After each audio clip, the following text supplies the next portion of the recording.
But there are some people who are really going to sit down, not do anything. A week to the exam, when the precinct comes, that's where you see people becoming serious in the case study.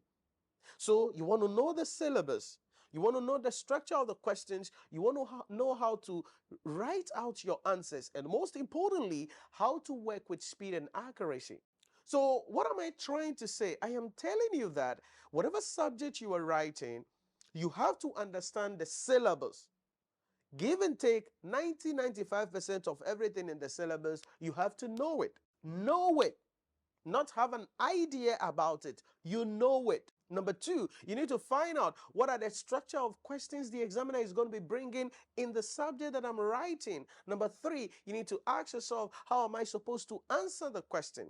Recently, I was in class with my students, financial reporting and corporate reporting students, and we were talking about how you answer questions, and then even in advanced taxation class. Now, in financial reporting, some of the questions that the examiner is going to be bringing up will be, hey, explain how the above transaction should be accounted for in accordance with the applicable financial reporting standards. And so you have to write your answer out. But what many people will do is to just do calculation and go away. No, explain. So as per the accounting standard, should be done. And so on the basis of that, the entity should recognize this transaction, then your calculations will come in. So you have to know how to answer the questions. You are in advanced taxation. The examiner is going to be asking questions about what is the tax implication of a certain transaction. Whether I like it or not, there is something like that waiting for you in the exam hall. How do you write out your answers when it comes to answering questions that says we should write the tax implication of something or advise somebody on the tax implication of a transaction that they are seeking to undertake? You must know the order. So it's not just about vibes and inshallah. It's not just about, hey, I am attending this class here. I am attending this class here. No, it's about understanding the syllabus. It's about understanding the structure of the questions. It's about understanding how you are supposed to write out your answers. It's about understanding how to work with speed and accuracy, how to control your emotions. Because one of the things that you have to understand is this. For some of you who have failed the examination before, you didn't fail the exam because you didn't know. You failed the exam because you couldn't work with speed and accuracy. That's why you failed. You couldn't work with speed and accuracy. So by the time you realize stop work, you've answered only 2 questions. Holy cow. 2 questions? Or maybe 3 questions. You are already on your way to fail the exam. So when you come out of the exam hall, you know you have failed. Only that you cannot own that up because you are afraid people cannot take responsibility for their mistakes. So you can't own it up, but you know you're going to fail the exam. You know you didn't answer 5 questions. You know you answered only 2.5 questions.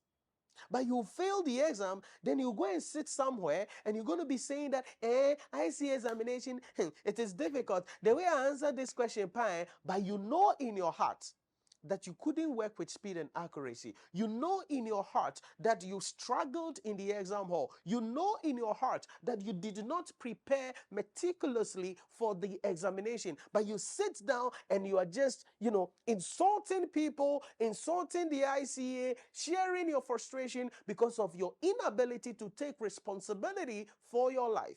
Listen to me. There are people who pass the exam. There are people who sit, boom, pass the exam. There are people who are overall best students. They don't have 2 heads. It doesn't mean they don't have any problems in their life. No, you got to be willing to go the extra mile. You got to be consistent. And most of you, your problem is that you have a lot of excuses at your disposal. You make a lot of excuses just so you can feel comfortable about your miserable life. But you cannot make excuses. If you have not achieved something before, you have to be willing to do what you have not done before. So you have to do what you have never done before so you can get there.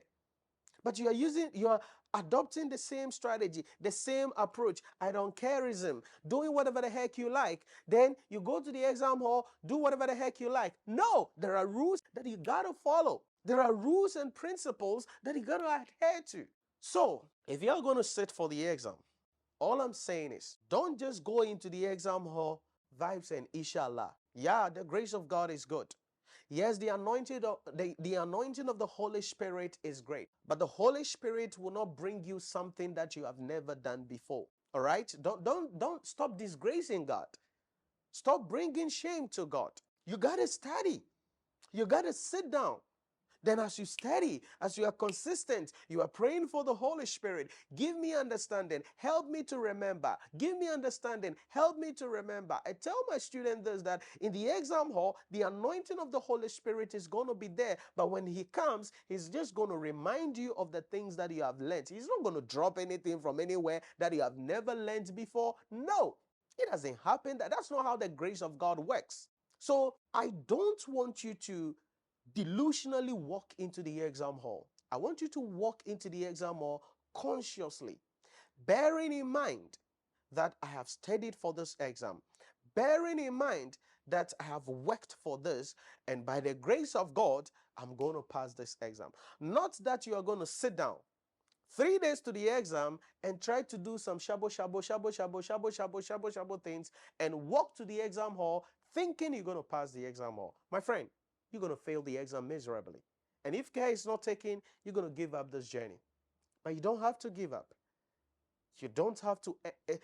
This is not the time you give up.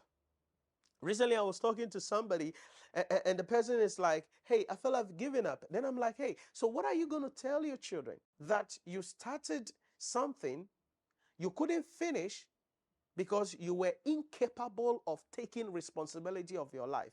What story are you going to tell your children? No, you cannot give up. If you're going through hard time, you find a way to fix it. You find somebody to assist you so you achieve that goal because it is necessary for your life.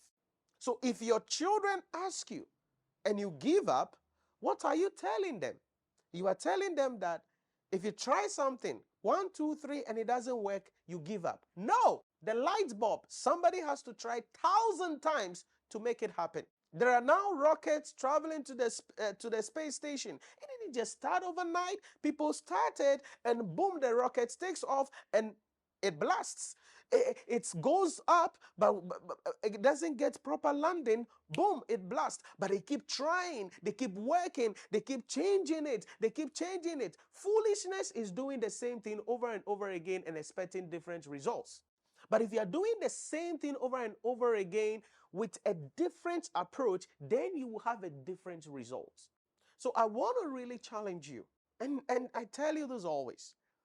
You can pass the examination if only you are willing to take total responsibility of your life. And most importantly, put yourself in the position that you can understand the entire syllabus.